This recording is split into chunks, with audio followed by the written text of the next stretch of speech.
लोजपा रामविलास के राष्ट्रीय अध्यक्ष और जमुई के सांसद चिराग पासवान आज अपने लोकसभा क्षेत्र अंतर्गत सोनो के चूहरहट पुल का निरीक्षण करने पहुंचे, जहां पिछले दिनों हुई बरसात में यह पुल धंस गया था। पुल के निरीक्षण के बाद पत्रकारों से बात करते हुए उन्होंने कहा कि 2011 में इस पुल का निर्माण हुआ, जिसकी स्थिति आप देख रहे हैं।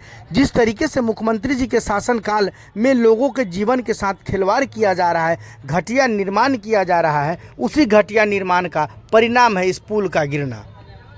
एक और भ्रष्टाचार जीता जागता प्रमाण।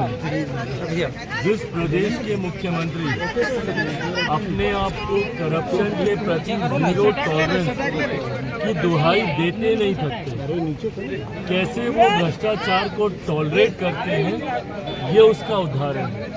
हमें प्रमाण 2011 में इस पुल का निर्माण है, अभी मेंटेनेंस पीरियड में पुल चल रहा है।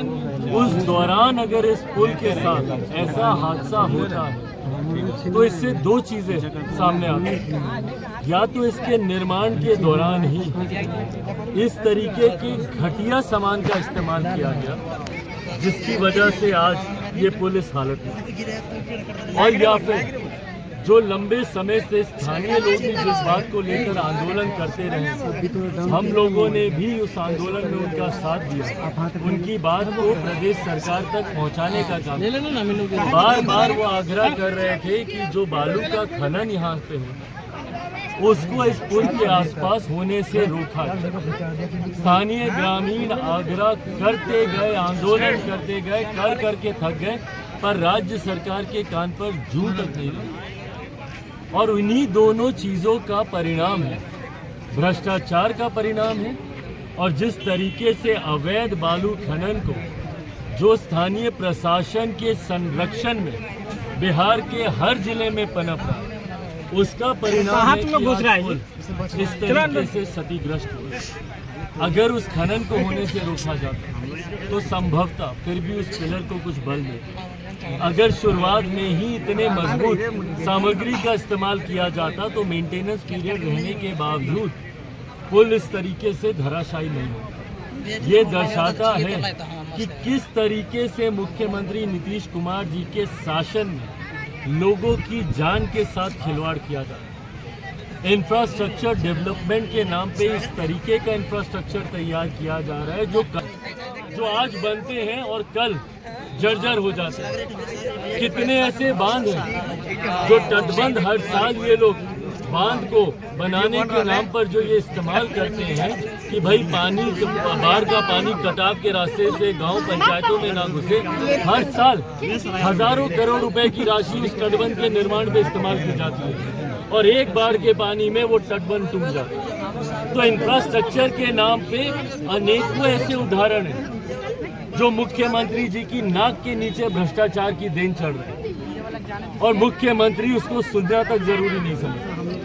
इसीलिए मुख्यमंत्री जी जब यहाँ पर आए थे अपने एक प्रिय मंत्री के साथ, उनका विरोध इसीलिए हुआ क्योंकि जनता को इस बात का आक्रोश है कि जब बार बार जनता आपको इस बात के बारे में कह रही है कि भैया आप अवैध बालू खनन को आप रुकवाइए, जब बार बार हम आपसे इस बात का हम आग्रह करते हैं कि कोई भी निर्माण कार्य हो रहा है तो उसकी गुणवत्ता पे ध्यान दिया जाए, तभी ना निर्माणाधीन पुल किस तरीके से धराशायी होते हैं। क्योंकि उसकी गुणवत्ता पे ध्यान नहीं दिया जाता। ये तो फिर भी इतने साल ये पुल चल गया, पर आज की तारीख में मुख्यमंत्री जी की छत्रो छाया में जितने भी निर्माण कार्य हो रहे हैं वो संभवतः साल भर भी नहीं टिकने वाले। इतने घटिया सामान का इस्तेमाल उसमें किया जा रहा है।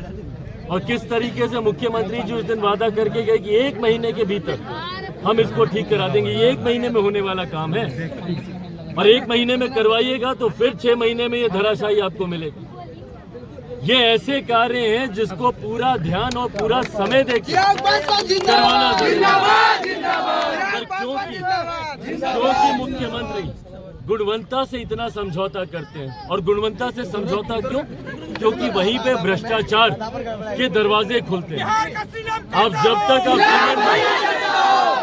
तक सीमेंट में आप बालू मिट्टी नहीं मिलाइएगा तो कैसे पैसा बचेगा? जब तक आप घटिया सरिया इस्तेमाल नहीं कीजिएगा तो कैसे आपका पैसा बचेगा? और इन्हीं सब चीजों में मुख्यमंत्री भ्रष्टाचार को पनपते दे देते हैं। और इसीलिए जब वो बोलते हैं कि एक महीने में क्या भैया, आप इसको 10 दिन में आप खड़ा कर दीजिएगा भाई। जब भ्रष्टाचार के तरीके से ही खड़ा करना और चुनाव भर तक ही आपको खड़ा करके रखना है, उसके बाद लोग जिए ही हमारे, आपको उससे फर्क नहीं पड़ता। तो ये तमाम उदाहरण दर्शाते हैं कि इन्हीं की वजह से आज बिहार का इंफ्रास्ट्रक्चर देश में नहीं दुनिया में, अभी कुछ दिन पहले हम ऑस्ट्रेलिया में थे, किस तरीके से बिहारी वहाँ पे शर्मिंदा होता है। क्यों? क्योंकि बिहार की खबरें जाती हैं कि पुल हवा में गिर गया, बांध चूहे कुतर गए, और बिहारी देश में नहीं दुनिया में शर्मिंदा होता है, अपमानित होता है मुख्यमंत्री नीतीश कुमार जी के कार्यों की वजह से। सवाल उठता है चिराग जी कि लोगों ने 50 दिन